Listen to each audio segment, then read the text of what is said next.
Good morning, girls. Look at you. I'm so proud. You're where you're supposed to be.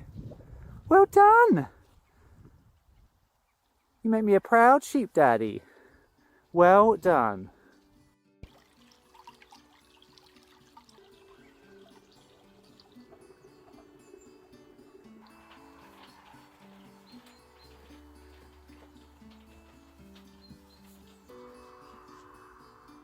Go on it. Have you? Is it nice? Oh. Yeah, just don't headbutt me because you're very powerful.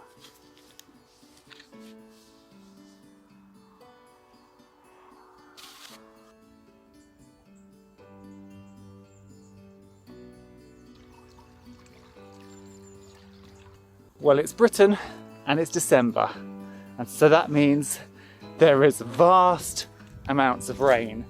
For instance, this new pond has collected water in 2 nights. You can see how much is in there. So that's just 2 days worth of rain.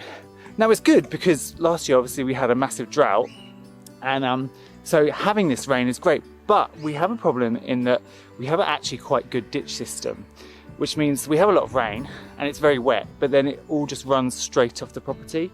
So I've been working on some new ditches you might have seen on Instagram.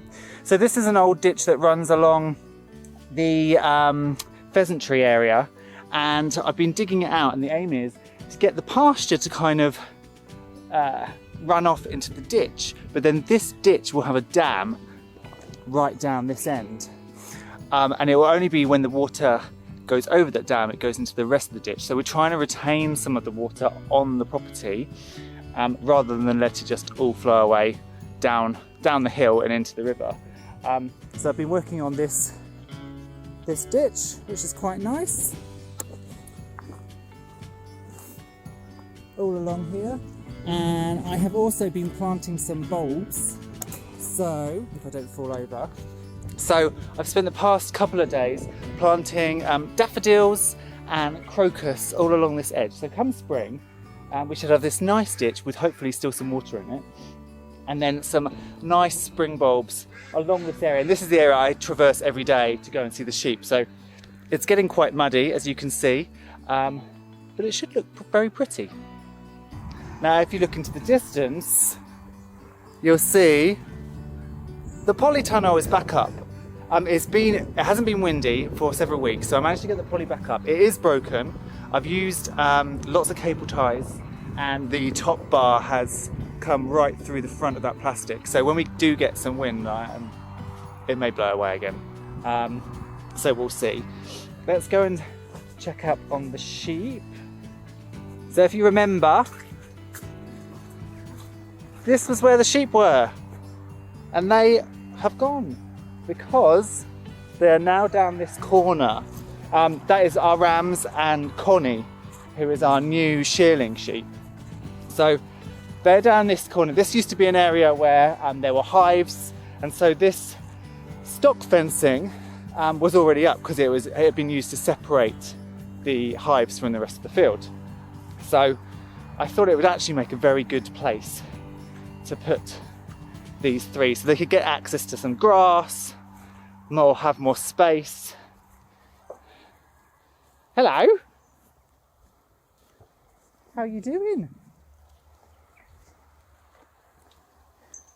Now Monty looks a little bit worse for wear because Monty's decided that he likes to get caught in brambles, as you can see. So you've pulled your coat out rather, haven't you, mate? Here's Connie, and then Capulet is right back there. Now they haven't actually got a shelter as such. I will put one in. The main thing you need to remember if it comes to sheep and shelters is they're very hardy. They don't necessarily need a shelter, a man-made shelter, but they do need shelter. So obviously if they were just able to free roam over the hills, mountains, etc., if it rained, if it snowed, they would seek out shelter for themselves. So they'd go and find a hedge, they'd go and find some rocks, etc. If you're penning them into a small place, you're taking away that freedom, which means it's your responsibility to give them some shelter because they can't go and seek it for themselves. These guys are quite happy. Oh, are you getting frisky? No? I thought we might have had some friskiness there. So these guys are quite happy. They have got the hedgerow to hide in. They've got a little bolt hole up the back there they can get under. And I've got all this scaffold net along there so that, again, they've got more shelter. But in time, I am going to give them some additional shelter in here, right at the back probably.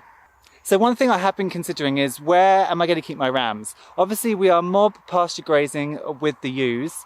And when it comes to goats, I'm going to keep my billy goat with my nanny all year round and just let nature take its course. However, with the rams, we are doing more selective breeding. And I'm also going to get another breed. So in January, February time, I should be getting some Wiltshire horns.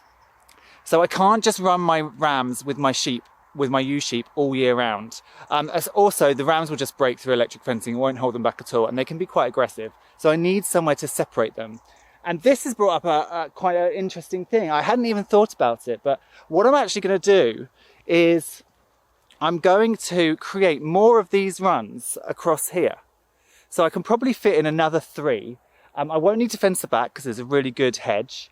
I'll just need to fence down the sides and across the front, and it'll have 4 runs.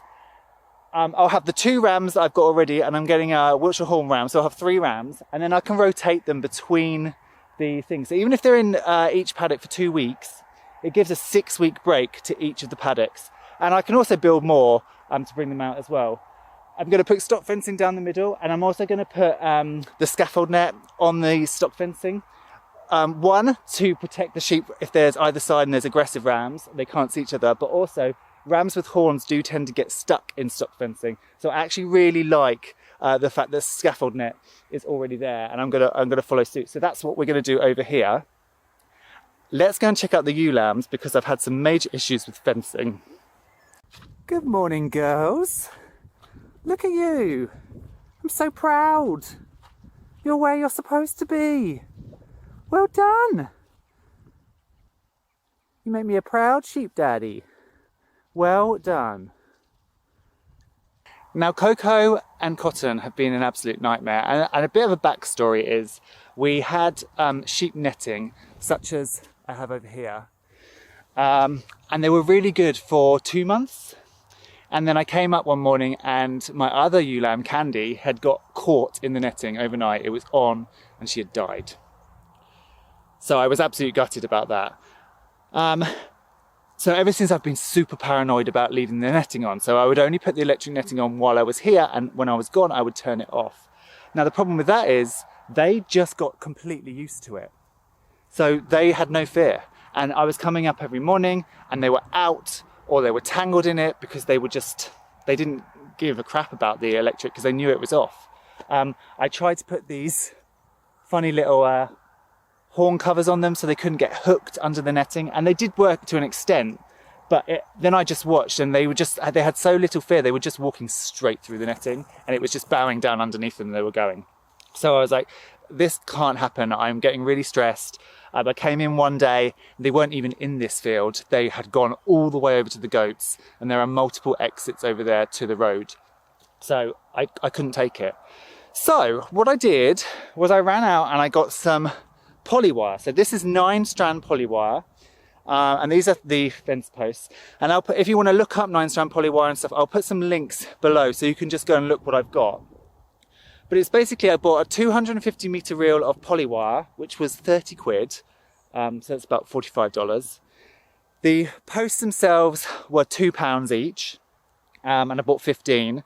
And I didn't even cut the polywire. So you can cut the polywire to the lengths and string it round, but I needed this to be movable. So instead, I'll show you actually, instead what I did was I started at the bottom and I left a long hangover, and the hangover comes all the way up here and connects the different strands. And then I just wound round the paddock over and over and over and just went up each time. And then I've left the reel on the top so you can see actually there's quite a lot still to go. And it's been working. The first morning I came in and they were out, and the polywire fence had been broken down in a couple of places.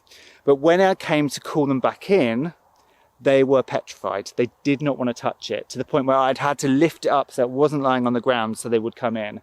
And then it's now been 2 days and they haven't come out at all, have you? No, have you been good? Have you? I know, it's a hard life.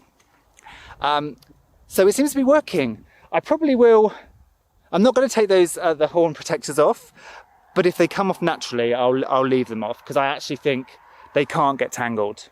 They can't get, even if they hook the horns underneath here, once they pull a couple of times, they'll be out. So I'm not actually that worried anymore. So we may have fixed this solution. The only problem is the netting was super easy to move. I just picked it up and took it on because it was all connected in multiple places.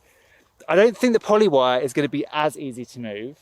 And that was one reason why I didn't want to cut it into individual strands as well, because I want to see whether I can pick when I move them, I can pick the entire thing up without taking all the polywire out. It may be that as soon as I do that, the polywire all goes slack and I have to rethread it every time, which is going to be super annoying.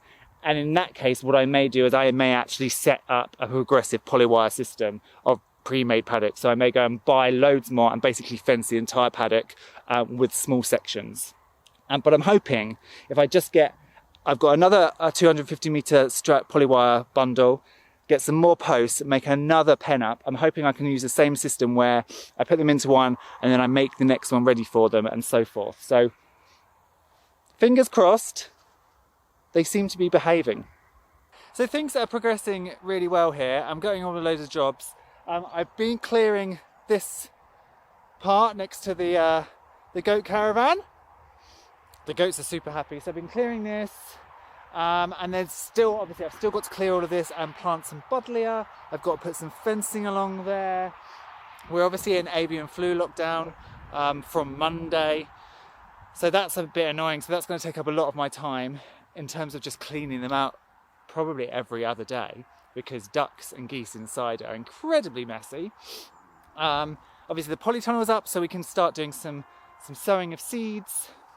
And more digging ditches to retain that water. The other thing is the house still hasn't gone through, and I just don't think it's going to go through before Christmas. So it means I can't buy any seeds for next year, and we're kind of being held back on a lot of what we can do because we can't spend the money because of the cash flow issue. But it will be fine. It will be totally fine. It will go through, and we can just enjoy the farm.